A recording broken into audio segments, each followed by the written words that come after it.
Siapa tadi yang udah tanya? Netizen ya. Pertanyaan ada seperti ini Bapak. Apakah benar mulai bulan Juni ini akan diberlakukan pendaftaran secara penuh melalui online?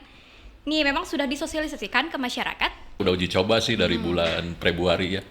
Mau daftar online, sudah tersedia linknya, gitu ya. Karena untuk mempermudah pelayanan kepada masyarakat.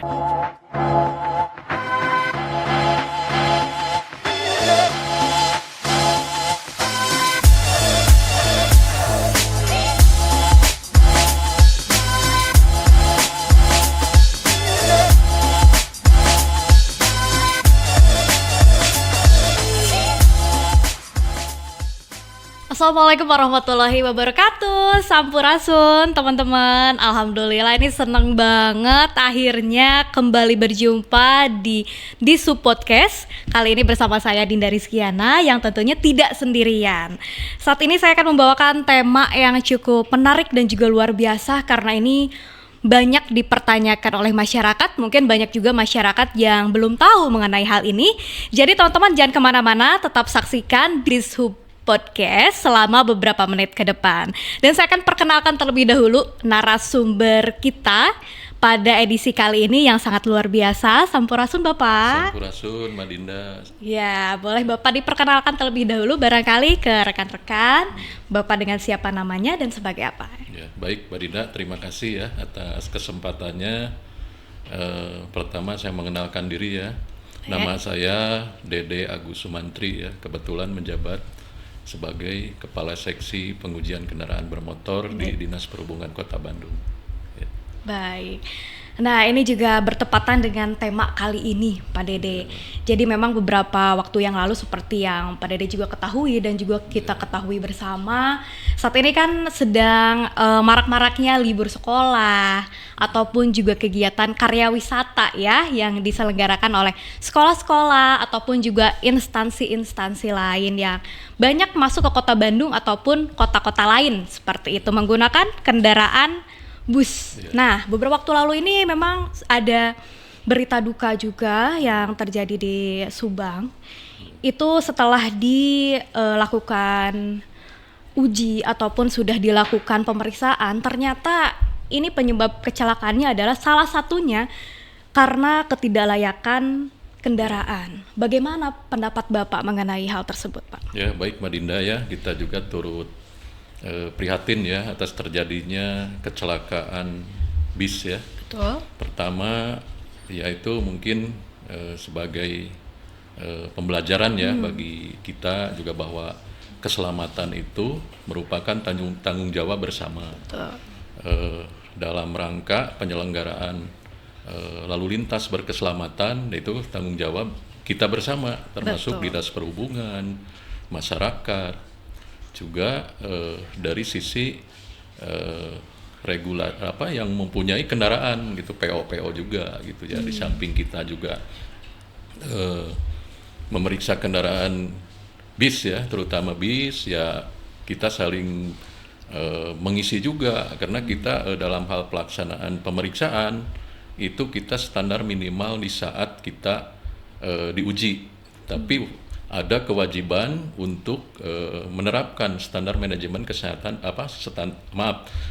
standar manajemen keselamatan bagi perusahaan-perusahaan angkutan. Ya, juga saya berharap kepada pengguna angkutan dicek dulu lah ya sebelum kita melakukan perjalanan, baik secara administrasinya kendaraan itu STNK-nya masih aktif enggak, trayeknya juga masih aktif atau enggak, terus bukti lulus uji elektroniknya juga masih berlaku atau enggak gitu Mbak ya. Jadi kita saling membantu. Mungkin masyarakat juga kalau misal dalam melaksanakan kegiatan tersebut bisnya tidak memenuhi persyaratan, lebih baik dibatalkan untuk bisnya, cari ganti bis yang lebih lengkap gitu. Betul. Juga kita mengantisipasi ya dengan kejadian kecelakaan, kita juga mengadakan ramcek ya. Kita mengadakan ramcek, baik kita datangkan mobilnya ke pengujian ke Gede Bage supaya kita mengetahui kondisi teknis dari kendaraan tersebut yang akan digunakan Berpergian jauh gitu ya. Kita cek juga, bantu cek administrasinya, masalah trayek, STNK, juga kondisi teknis kendaraan. Mungkin gitu Mbak Dinda. Jadi memang sepenting itu Bapak ya, dan juga rekan-rekan untuk menguji kendaraan terlebih dahulu, karena sebelum menempuh perjalanan jauh ini juga sangat penting daripada nantinya memakan korban jiwa seperti itu. Bapak, barangkali adakah undang-undangnya mengenai hal tersebut agar masyarakat juga semakin peduli mengenai pentingnya mengecek kendaraan secara berkala? Nah, jadi gini Mbak Dinda ya, jadi unsur kecelakaan itu sebenarnya bukan hanya dari faktor kendaraan saja. Betul. Gitu ya. Di samping kendaraannya juga laik jalan, salah satunya dari kendaraan. Keduanya juga dari unsur manusianya. Yeah. Juga ada unsur lingkungan juga ya, lingkungan, dan ada beberapa unsur lagi. Ada 4 unsur kalau nggak salah, unsur kendaraan, manusia, jalan, dan unsur lingkungan. Jadi saya sangat mengharapkan kepada operator dari bis itu, kita saling menjaga gitu ya, saling menjaga itu, kita pengemudinya juga ya kita awasi lah. Betul. Gitu kan. Juga mungkin untuk setiap perjalanan ya jangan satu sopir. Jadi ada sopir cadangan. Betul. Ya, jadi minimal 4 jam dalam perjalanan bawa kendaraan, 4 jam berikutnya ganti. Jadi kondisi pengemudi itu dalam kondisi prima gitu ya. Betul. Gitu ya Mbak Dinda ya. Jadi dasar hukumnya dalam pelaksanaan pengujian mungkin ya, karena ini kita kaitan ramcek, erat kaitannya dengan pengujian ya. Pertama, kita dasar undang-undangnya adalah Undang-Undang Nomor 2 Tahun 2009 ya, tentang lalu lintas dan angkutan jalan. Juga ada Peraturan Pemerintah Nomor 55 Tahun 2012 tentang kendaraan ya, itu dasar hukumnya. Terus Permen LH ya, Nomor 8 Tahun 2023 tentang ambang batas emisi gas buang ya, jadi jangan melebihi emisi gas buangnya gitu ya. Terus Peraturan Menteri Nomor 19 Tahun 2021 tentang pengujian berkala kendaraan bermotor ya, pengujian berkala kendaraan bermotor. Terus Peraturan Menteri tahun 150 tahun 2016 tentang kompetensi penguji kendaraan ya. Jadi kita juga di samping kita mempunyai fasilitas, harus juga pengujinya juga SDM-nya harus punya kompetensi Mbak. Betul. Gitu ya. Jadi mulai kemampuan tentang komponen kendaraan gitu kan, cara menguji itu harus dipahami ya, gitu ya. Di mana ada tugas fungsi dari pengujian kendaraan bermotor itu adalah istilahnya menjalankan fungsi supaya kendaraan itu layak jalan ya, dari fungsi pemerintah kan gitu ya. Betul. Terus berikutnya menjaga fasilitas jalan. Jadi jangan sampai jalan itu cepat rusak gitu kan, karena kendaraan mungkin dari overload dan lain-lain ya, berlebihan. Terus kita juga menjaga lingkungan dari pencemaran ya, terutama Kota Bandung ya, yang pencemarannya sangat luar biasa gitu ya. Nah, berikutnya juga ketiga adalah memberikan pelayanan kepada masyarakat. Nah, itu fungsi dari pengujian. Jadi bila tadi kita lebih fokus ke kendaraan-kendaraan umum yang digunakan oleh masyarakat ketika berpergian jauh, mungkin ini juga banyak ditanyakan oleh wargi Bandung. Apakah kendaraan pribadi juga bisa melakukan uji KIR? Dan itu kendaraan apa saja, Bapak? Terima kasih Mbak Dinda. Pertama, untuk kendaraan pribadi kami belum menguji ya.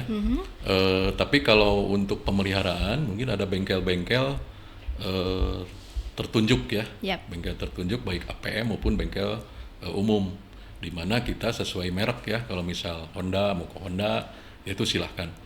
Nah, kecuali kalau kita mengadakan uji emisi ya, itu tapi bukan untuk ini ya, bukan untuk pemeliharaan, tapi kita hanya mengecek saja emisi gas buang. Biasanya itu kita mengadakan di ini ya, di acara-acara bisa di kantor Pemkot gitu ya, di tempat-tempat tempat-tempat umum lah. Yep. Gitu ya, kita mengadakan uji emisi.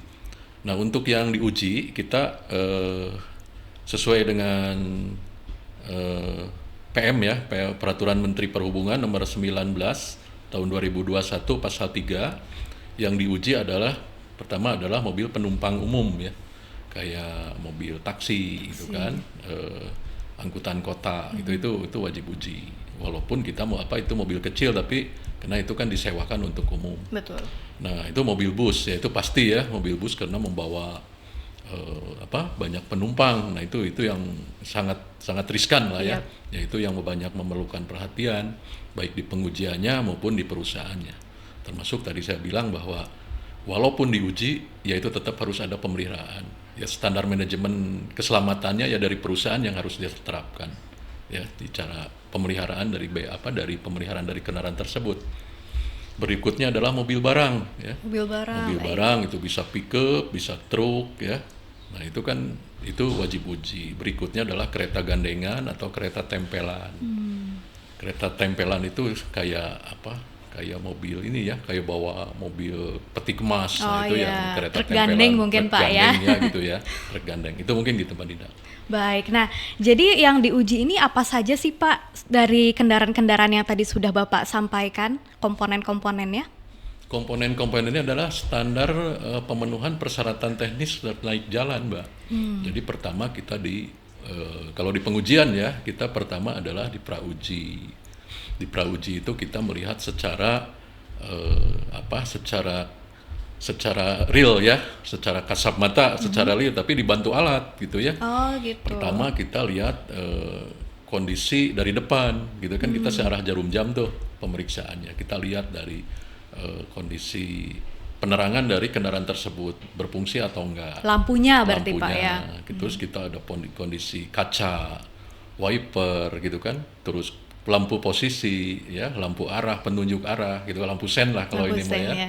Terus lampu kabut, lampu penerangan tanda nomor kendaraan, itu kita harus cek semua gitu ya. Terus kita searah jarum jam, kita periksa. Maaf lupa ya. Jadi kita dari depan itu ada untuk pemeriksaan klakson ya. Nah, terutama betul. Sekarang telolet ya, yang lagi ini telolet itu nggak boleh ya. Itu kita pakai ada alat ya untuk mengukur kekuatan dari suara gitu ya. Itu kita pakai alat sound level meter namanya. Sound level meter. Iya, sound level meter itu kita uji ya di situ. Yang namanya telolet udah langsung kita putus, nggak boleh. Ya, setelah itu kita periksa kondisi ban ya. Kondisi ban ya, jangan sampai bannya udah kanisir gitu kan, terus kedalamannya kurang dari 1 mili. Nah itu kita langsung kita periksa gitu semua ya, kondisi bodi kendaraan, kondisi kaca itu kita periksa. Terus setelah pemeriksaan kalau dari searah kendaraan gitu ya, sebelah kiri, nah kita ke belakang kendaraan, kita juga uji lampu remnya, terus lampu posisinya, lampu tanda kendaraan bermotornya ya, terus bempernya, kita periksa kondisi catnya seperti apa gitu ya. Nah setelah itu kita ke sebelah kanan ya, kalau depan kendaraan kita periksa semua, ban juga kita periksa lagi yang sebelah kanannya, ban depan, ban belakang gitu kan. Kita masuk ke ruang kemudi ya, kita cek juga kondisi spelling roda kemudi ya, di situ kondisi ruang kemudi seperti apa, penunjuk arah gitu kan, speedometer, ada kan indikator-indikator di situ, kita periksa semua indikator-indikator itu ya. Kalau bis, nah kita kan hitung juga, sesuaikan dengan izinnya. Izinnya itu berapa? Misal 40 tempat duduk, dia itu harus 40 gitu. Nggak boleh lebih. Nggak boleh lebih. Kalau lebih ya kita suruh bongkar lah. Oh iya. Suruh bongkar. Kalau dibongkar di situ ya silakan. Nggak mau pulang dulu deh, mau dibongkar ya silakan. Ya, untuk pertama mungkin kita yang paling utama adalah pencocokan dulu ya, administrasi kendaraan dengan kendaraannya. Yang diperiksa itu betul nggak kendaraannya? Betul. Nah kita cocokkan dengan nomor sasis kan, nomor mesin, nomor kontrol uji, kita dicek. Apabila kita sudah yakin kendaraannya ya kita lanjut periksa. Mungkin gitu Mbak Dina. Betul, jadi nggak bisa kendaraan bodong gitu Pak ya, dicek, karena itu juga harus disesuaikan surat menyuratnya dan juga fisik kendaraannya Fisiknya. tersebut. Nah, ini syaratnya apa aja sih Pak dan biayanya berapa kalau misalnya mau uji KIR itu? Nah, ini saya lanjut dulu ya, yang Boleh. ini belum selesai nih, Oke. dari pra-uji nih. Setelah dinyatakan lulus, kita kan pakai aplikasi ya, pakai aplikasi. Setelah dinyatakan lulus, nanti penanggung jawab penguji di situ diklik dipakai apa? Pakai aplikasi pemeriksaan. Nah, gitu baru kita muncul di uji emisi. Kita uji emisi di situ, terus setelah dinyatakan lulus uji emisi atau tidak lulus, yaitu udah masuk ke sistem. Jadi itu hanya operator saja penguji di situ. Gitu. Oke. Nah, itu alat yang berbicara masuk ke sistem. Nah, setelah itu kita masuk ke pemeriksaan bagian kolong kendaraan. Nah, kita cek di situ sistem kemudi, sistem rem, kekuatan sasis, roda-roda, itu dan lain-lain itu di situ. Penyakit kendaraan itu di situ semua di bawah. Oke. Kita periksa di situ sedetail mungkin. Ya, kondisi sambungan-sambungan dari selang-selang angin, rem angin itu kan itu ada rem angin, ada apa yang pakai fluida. Kalau bis biasanya pakai angin ya kebanyakan gitu ya. Nah, setelah dinyatakan misal di situ lulus atau tidak gitu kan, kita masuk ke tab lagi. Nah, kita ke uji lampu. Kalau di depan kan udah itu baru kita ini ya secara manual. Nah, udah di gedung itu kita uji itu pakai alat deteksi. Itu kita juga alatnya juga kan itu otomatis. Jadi dia mencari arah penyinaran itu secara otomatis gitu kan dia cari. Nah, itu kekuatan sinar lampu itu di situ ketahuan berapa kandela gitu kan kekuatannya. Nah, setelah dinyatakan lulus atau tidak, nah itu baru kita ke seat slip ya untuk mengetahui kelurusan dari suatu kendaraan. Kelurusan. Lurus berjalannya itu kan kalau misal kendaraan itu kan kalau dilepas setir itu kan harus lurus. Jadi nggak boleh ada penyimpangan ya. Kalau misal lagi jalan dilepas belok ke kanan atau ke kiri bahaya. itu nggak boleh, bahaya. Itu apa bilang ngantuk itu langsung belok oleng ya. Terus kita ke uji rem. Nah, kita setelah itu masuk ke uji rem. Di uji rem kita uji berapa sih gaya rem yang ada di kendaraan itu. Itu kan ada standarnya, gitu ya. Terus setelah dinyatakan lulus atau tidak itu kan alat. Baru kita ke speedometer. Jadi kita menguji antara alat dengan yang di kendaraan. Itu harus sama minimalnya, gitu kan, harus sama. Apa mungkin beda juga, ada standar ambang batasnya gitu kan, nggak boleh dari -10 plus 10 gitu kan kelebihannya gitu ya. Setelah dinyatakan lulus di situ baru kita klik terakhir, itu baru ke proses verifikasi dari penyelia yang penentuan akhir lulus dan tidak. Itu kalau yang lulus itu diberikan bukti lulus uji berupa kartu uji ya RFID dan juga stiker juga hologram. Bagi yang tidak lulus ya kita berikan surat surat perbaikan lah, mau ke bengkel umum mau diperbaiki ya silahkan ke yang punya kendaraan untuk diuji ulang gitu Mbak. Gitu. Jadi untuk uji KIR ini bukan untuk memperbaiki tapi untuk mengecek penyakit kendaraan yang ada di kendaraan. Apabila kendaraannya ada penyakitnya, jadi ini dikembalikan ke dokternya yaitu ke bengkel-bengkel tunjukkan kendaraan-kendaraan tersebut ya. Dan apabila ada satu aja yang belum lulus berarti surat ataupun bukti tersebut belum bisa terbit Bapak belum ya. Bisa, ya. Jadi kita harus semua lulus. Semua lulus. Baru dikasih ijazahnya. Dan harus ada perbaikan dulu kalau nggak lulus. Ya. Terus ada remedial dulu lah gitu ya istilahnya. Nah, selanjutnya ini juga wargi Bandung pasti penasaran apa aja sih syaratnya dan berapa biayanya, Pak? Untuk syarat nguji ya, tentunya harus ada STNK ya, fotokopi STNK yang masih berlaku. Terus bukti lulus uji yang lama itu jangan sampai hilang gitu kan. Kalau hilang itu kan bukti ya, bukti lulus uji itu harus ada. Juga persyaratan lainnya melampirkan KTP yang punya gitu ya, KTP yang punya atau kalau mewakilkan ya ada surat kuasa gitu kan, yang dari yang punya gitu ke yang diwakilkan. Untuk biayanya kita kan berdasarkan Undang-Undang Nomor 1 ya 2022 tentang restribusi daerah. Jadi tidak ada restribusi. Tidak ada restribusi untuk pelayanan pengujian. Itu murni pelayanan kepada masyarakat ya. Oke. Yang sifatnya ya keselamatan, mungkin ya kebutuhan dasar ya. Betul. Jadi pemerintah memberikan kemudahan kepada masyarakat, jangan sampai dibebani gitu. Jadi gratis Pak ya? Iya, tidak ada restribusi, gratis. Tidak ada retribusi. Iya. Baik, asalkan persyaratan-persyaratan tersebut dibawa ketika mau melakukan uji kir kendaraan. Iya. Nah, Dan itu harus dipenuhi. harus dipenuhi. Kalau nggak dipenuhi ya silahkan dipenuhi dulu, baru kita layani. Kembali lagi Kembali untuk lagi. dilayani. Iya. Baik. Nah, wargi Bandung dan juga Bapak, sebelum kita lanjut ke pertanyaan berikutnya yang sudah dikirimkan oleh wargi Bandung melalui akun sosial media, kita ada salah satu cuplikan yaitu simulasi seperti apa proses pengujian kendaraan bermotor. Berikut cuplikannya.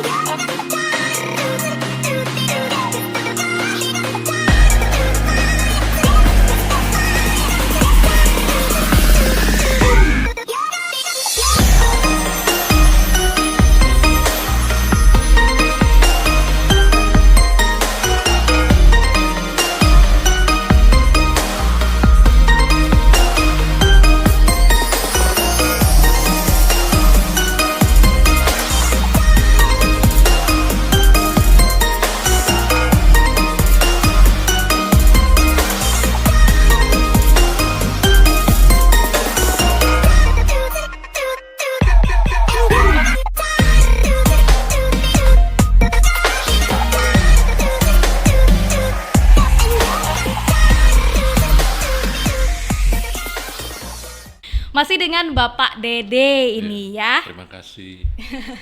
Ini juga sudah banyak lagi Pak pertanyaan-pertanyaan dari wargi Bandung yang mengenai kendaraan-kendaraan, contohnya ini kendaraan-kendaraan penumpang ya, yang dilakukan ataupun dipergunakan secara umum. Tadi sudah kita bahas seperti apa sih untuk proses pengujiannya, apa saja yang diceknya, lalu syaratnya apa saja apabila mau melakukan uji kendaraan ini. Nah, ini ada salah satu pertanyaan titipan dari wargi Bandung ini nih, yang di sini. Siapa tadi yang udah tanya? Netizen ya. Pertanyaan ada seperti ini Bapak. Apakah benar mulai bulan Juni ini akan diberlakukan pendaftaran secara penuh melalui online? Ini memang sudah disosialisasikan ke masyarakat? Terima kasih Mbak. Kami sudah mensosialisasikan ya. Sebenarnya ini sudah wacana dari dulu ya, udah lama. Terus dari situ kita juga ini ya, bulan Februari ya kita rencananya mau ini ya, mau mengadakan uji coba gitu. Kita udah uji coba sih dari bulan Februari ya. Mau daftar online, sudah tersedia linknya. Bagi yang offline juga masih dilayani. Tapi kami, Dinas Perhubungan Kota Bandung, khususnya seksi pengujian, supaya lebih memudahkan kepada masyarakat ya, untuk daftar langsung kendaraan silahkan melalui online. Rencananya kita mulai tanggal 3 ya, tanggal 3 silahkan daftar melalui online, gitu ya. Karena untuk mempermudah pelayanan kepada masyarakat. Karena kan sekarang gini ya, semua pelayanan harus berbasis online, gitu ya. Kita harus mengikuti juga pelayanan yang memudahkan kepada pengguna layanan kita, mungkin gitu, Mbak. Jadi untuk caranya sendiri tadi kan sudah disebutkan ada fotokopi STNK, KTP yang punya. Jadi kalau misalnya sistemnya online seperti ini, seperti apa caranya? Apakah diupload atau bagaimana? Ya, itu caranya kan dengan mulai pendaftaran online itu kita memfasilitasi dengan upload sistem ke sistem. Jadi upload ya. Mempermudah ya, mempermudah. Jadi kita upload melalui aplikasi. Jadi dikirimnya melalui aplikasi gitu. Gitu. Jadi kita tidak berhubungan langsung dengan konsumen ya. Jadi kita langsung upload persyaratan, kita kalau udah memenuhi syarat ya kita kan sistem. Jadi langsung di klik ya, diverifikasi sama kita. Nanti kita udah langsung uji. Silakan untuk belangko pemeriksaannya itu bisa mengunduh ya dan mengeprint. Jadi datang ke sini itu harus membawa sudah belangko pemeriksaan, bisa di-print dari luar. Jadi kami di sini hanya verifikasi persyaratan melalui online. Tapi nanti kita juga cek juga di lapangan verifikasi secara manualnya ya. Manual kita cek juga untuk dalam pemeriksaan untuk pencocokan kendaraannya. Harus dilampirkan juga fotokopi STNK-nya gitu ya. Baik. Ya. Nah, ini ada lagi yang bertanya nih Pak. Di bawah ini nih bertanya ya, salah satu wargi Bandung. Pertanyaannya adalah kalau mau uji kir kendaraan perusahaan datang ke gimana sih ini komanya? Kalau mau uji kir kendaraan perusahaan datang ke kami bisa nggak? Dan bagaimana prosedurnya? Jadi maksudnya mungkin timnya ini yang datang ke kantor perusahaan yang dimaksud, apakah seperti itu bisa?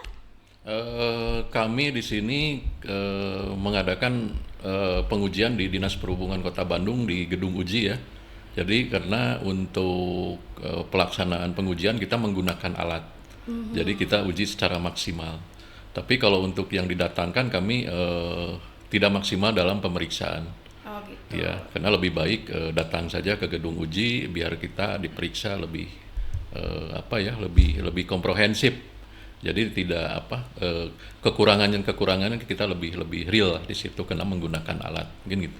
Jadi sementara belum bisa ya karena lebih datang saja ke gedung uji karena ada peraturan kementerian ya bahwa kalau kita mengadakan uji pelaksanaan uji itu harus kita mempunyai lokasi yang tetap. Kita kan belum punya ya. Jadi kita punya lokasi tetap, bukan mendatangi ke pool gitu ya. Kecuali kalau ramcek gitu kan, kalau mau lebaran itu kan itu tentatif ya. Kita itu hanya pemeriksaan secara istilahnya dengan alat yang dengan bukan secara mekanis kan gitu ya, karena itu secara dengan dibantu dengan alat yang minimal gitu ya kalau ramcek, tapi kita meyakinkan bahwa kendaraan itu bisa digunakan itu Mbak. Oke, baik. Tadi sudah terjawab ya pertanyaannya, sudah cukup terjawab. Oke, kita lanjut ke pertanyaan berikutnya dari wargi Bandung yang ini. Pertanyaannya adalah, Punten Min pengen infonya dong cara kalau mau daftarin kendaraan baru atas nama perusahaan. Itu seperti apa? Untuk online ya kita kan tinggal ngunduh saja ya aplikasi ininya online-nya. Itu ada perusahaan gitu ya, jadi ada corporate di sistem kami, jadi itu bisa mendaftarkan langsung, kita bisa mendaftarkan langsung ke kami dengan melampirkan perusahaannya, nama perusahaan, nama penanggung jawabnya. Nah itu silahkan daftar langsung ke pengujian. Oh gitu. Jadi bisa ya Pak bisa, ya, daftar bisa. langsung nanti dikasih formulir khususnya mungkin seperti itu. Pelakuannya sama, cuman di data kami adalah corporate perusahaan. Ada yang perorangan, ada yang perusahaan. Pada prinsipnya sama pendaftarannya, mau perorangan maupun perusahaan. Cuman kalau perusahaan biasanya kan mobilnya lebih dari satu ya, gitu. Jadi kami di sini ada datanya yang khusus untuk corporate supaya memudahkan dalam pencatatan, pengadministrasian dan pelaporan. Gitu. Karena kalau bis itu kan kita, misal PO cekel misalnya, itu kan ada beberapa kendaraan yang harus diuji gitu. Jadi kalau corporate itu harus terdaftar di kami dan merupakan corporate perusahaan. Gitu, ya. Nah jadi kalau misalnya uji kir tapi dari luar kota bisa nggak ya Pak? Nah itu sebenarnya kami memberikan kemudahan ya Mbak kepada masyarakat. Jadi bisa melakukan numpang uji. Numpang uji keluar. Jadi kami memberikan rekomendasi untuk numpang uji ke daerah yang dituju. Misal kendaraan yang berada misal di Magelang nih mobilnya, ya kita bisa rekomendasikan untuk diuji di Magelang. Gitu. Baik Pak Dede, terima kasih atas waktunya, atas ilmunya juga yang sudah dibagikan oleh wargi Bandung kepada wargi Bandung. Kali ini mengenai uji kendaraan. Nanti sampai berjumpa di kesempatan berikutnya dengan tema yang berbeda di podcast Dishub ya, di Dishub Podcast. Nanti akan ada tema-tema lain yang tentunya akan menarik untuk disimak. Saya Dinda Rizkyana dan narasumber kita kali ini Pak Dede mengucapkan terima kasih. Sampai jumpa. Terima kasih. Terima kasih Pak Dede.